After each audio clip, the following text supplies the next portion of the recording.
Good evening and welcome to Poland Daily. I'm Nicholas Richardson and this is the news. On Thursday, a state of emergency came into force along the border zone with Belarus in the Podlaskie and Lubelskie provinces. It covers 183 towns. The left has submitted a motion to repeal the presidential ordinance introducing the state of emergency. The remaining opposition parties are still hesitating, waiting for the government's arguments during the debate in the Sejm, which is scheduled for Monday. Meanwhile, Prime Minister Mateusz Morawiecki announced that depending on the circumstances, the state of emergency could even be extended. The state of emergency was introduced for a period of 30 days, but Prime Minister Mateusz Morawiecki announced that if necessary, it would be extended. In addition, he announced that a special support fund has been prepared for those running businesses in the area covered by the state of emergency to compensate them for any losses incurred. Although the state of emergency came into force when the President signed the ordinance, the Sejm may still revoke it. The meeting, scheduled for the Monday the 6th of September, will be a test for the opposition, which is divided on the issue. The left has submitted a bill to the Sejm to repeal the President's ordinance in the case of the introduction of a state of emergency. We have a very critical stance on the issue. We think, first of all, that it lacks the grounds for such a drastic reaction. It's really meant to serve as a way to pull the media as well as NGOs away from the region.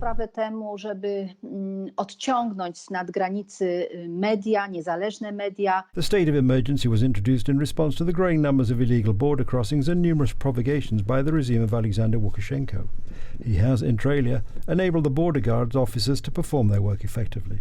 The situation wouldn't have attained such a great caliber if it weren't for the behavior, and this must be underlined, of a part of the opposition. Because please notice that a similar situation exists in Lithuania and Latvia, but the opposition there spoke in one voice with the government.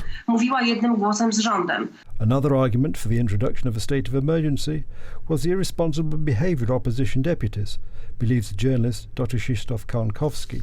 The threat would have been much less if it weren't for the behavior of some parts of the opposition, who have been organizing a picnic for themselves on the border and completely disregarding the gravity of the situation, and have been using it as a way to get ahead of the ruling government. As of Thursday, information boards have been installed in towns under the state of emergency in the border area of Podlaskie and Lubelskie provinces.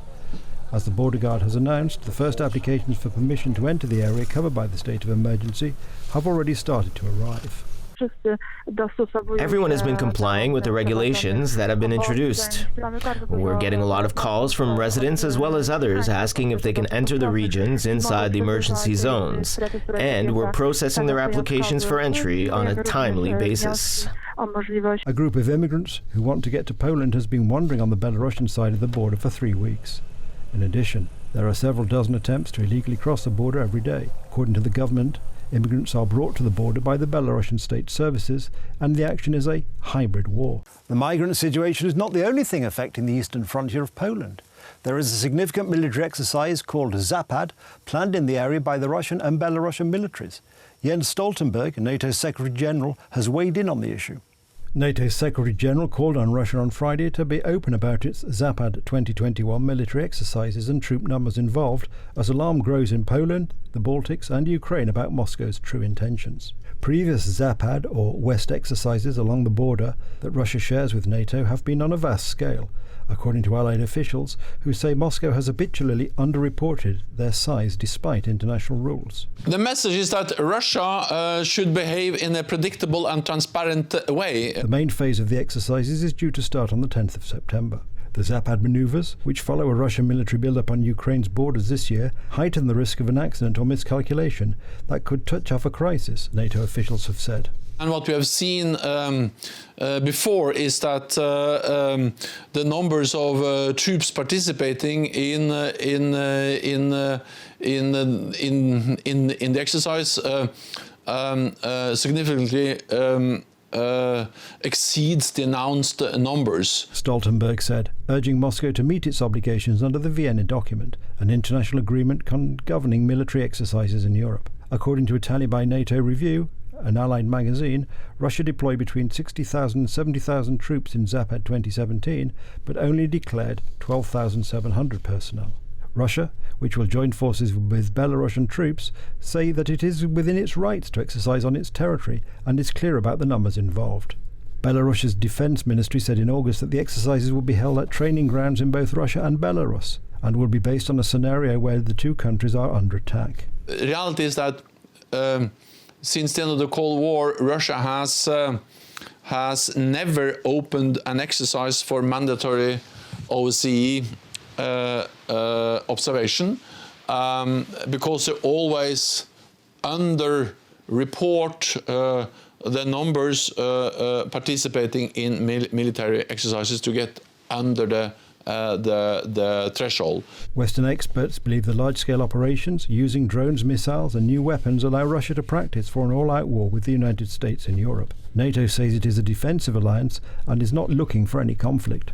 The Taliban will be measured by its actions rather than its words, German Foreign Minister Heiko Maas said on Friday, as the European Union said it was ready to engage with the new government in Kabul, provided human rights were respected.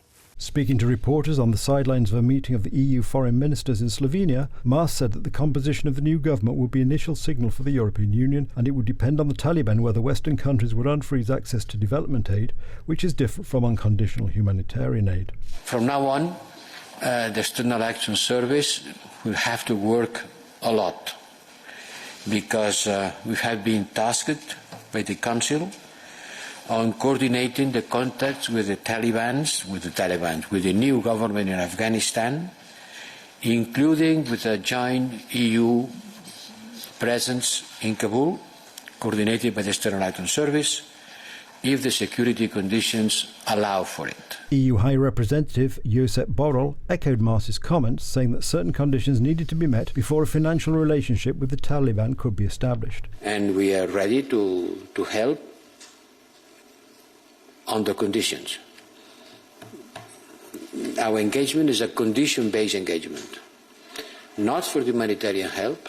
Humanitarian help is unconditional, but in order to have financial relationships, certainly there are conditions that has to be met, and these are the list of conditions in which we will calibrate the answer of the new government. The Taliban have yet to name a government more than 2 weeks since they swept back into power. The Taliban's ruling from 1996 to 2001 was marked by violent punishments and a ban on schooling or work for women and girls, and many Afghans and foreign governments fear a return to such practices.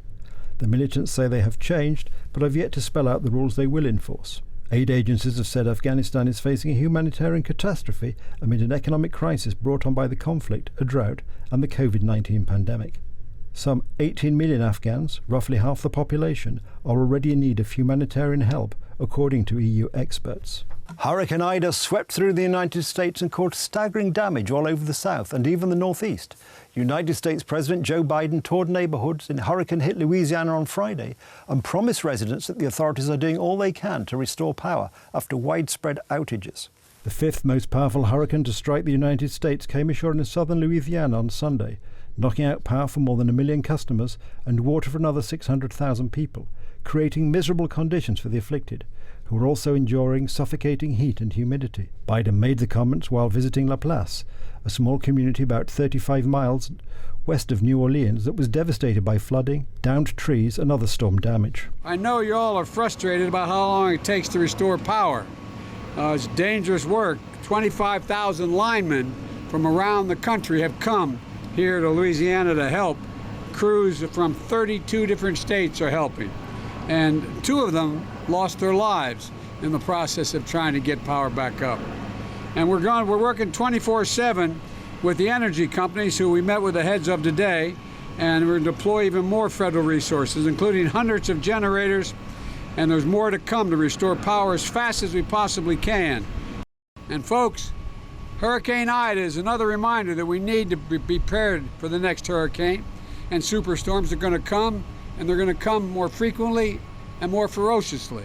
Earlier, Biden met Louisiana Governor John Bel Edwards and local officials to discuss the hurricane, which is providing the president with a tough test just after the chaotic withdrawal of United States forces from Afghanistan. Hurricane Ida struck the Gulf Coast and carved a northern path through the eastern United States, culminating on Wednesday in torrential rains and widespread flooding in New York, New Jersey and surrounding areas. At least 9 deaths were reported in Louisiana, with at least another 46 killed in the northeast. Biden's direction, Energy Secretary Jennifer Granholm on Thursday authorized an exchange of 1.5 million barrels of oil from the Strategic Petroleum Reserve to ExxonMobil to relieve fuel disruption in the wake of the hurricane. Several refineries remain cut off from crude and product supplies from the south via ship and barge after portions of the Mississippi River were closed by several sunken vessels.